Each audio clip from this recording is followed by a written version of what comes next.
Hi, it's Joel from NBPA Hire, and it's been a while.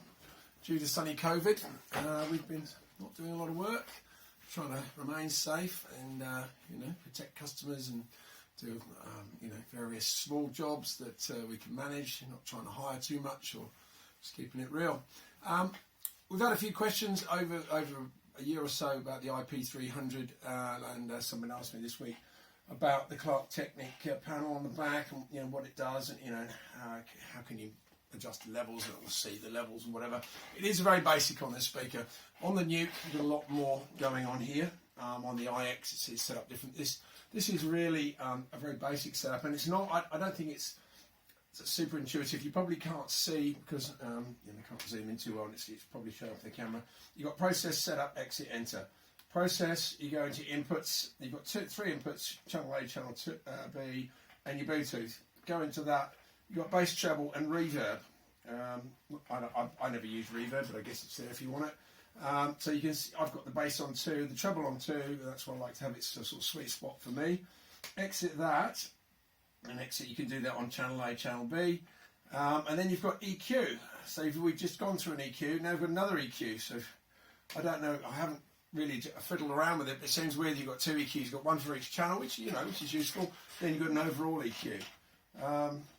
Treble, bass, treble, mid, and that's it. You've got nothing else there. And then you've got a mode. So you've got your music, live, speech. It does make a difference, but you've got no ability to create a bespoke curve for your EQ. It's just what it is. It's quite basic, this one. I guess it's because the price point, etc. Where the Nuke, a couple of grand. This is $700 or whatever. So I just leave it on music, which is what I like. And then you've got your position, stand, wall, corner. That's fairly standard for the Clark Technic stuff. It does make a difference, especially with subs. I haven't really fiddled with it here. And then you've got your setup, which is just your Bluetooth, info, and exit. So it's very basic. And somebody asked me, when you're putting signal in, you've just got about 4 bars that are flashing up and down. Again, you meant to. I think you're going to do all your adjustment on your mixer really for this. These are designed for close range. I find they've got a nice wide dispersion. It's 120.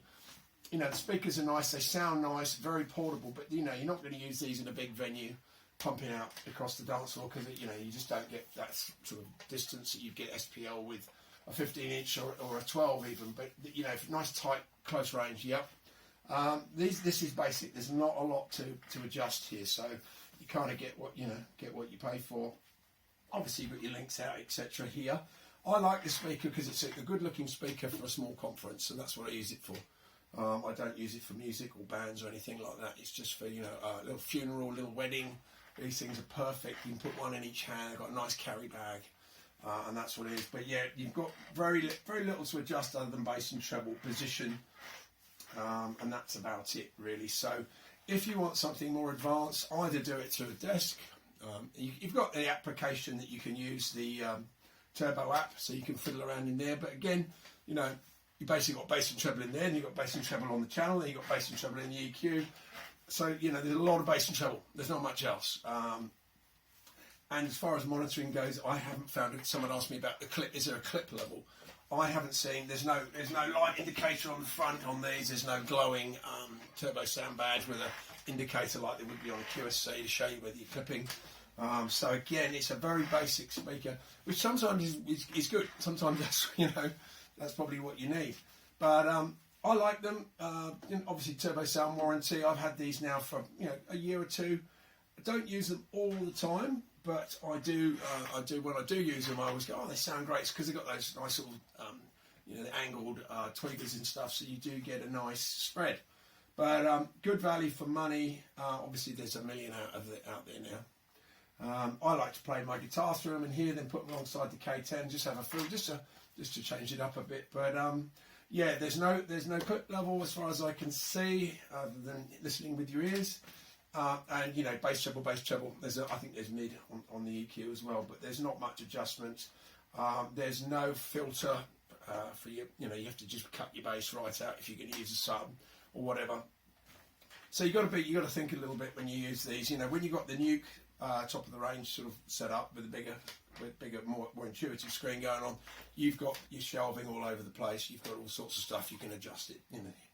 much more extensively than you can this one, but I guess it comes at a price point. The iX is similar with a couple of different tweaks. I mean, obviously they position and make this for each individual speaker with just very slight adjustments in the software. The layout's generally the same. If you've got any questions about any Turbosound equipment, which we use a lot of, please feel free to get in contact with us at Northern Beaches PA Hire in Sydney. It's cold and windy outside. We've got the heater on. The dog's sleeping on the floor. We're just going to play some guitar and have a bit of a jam this afternoon. All the best. Cheers.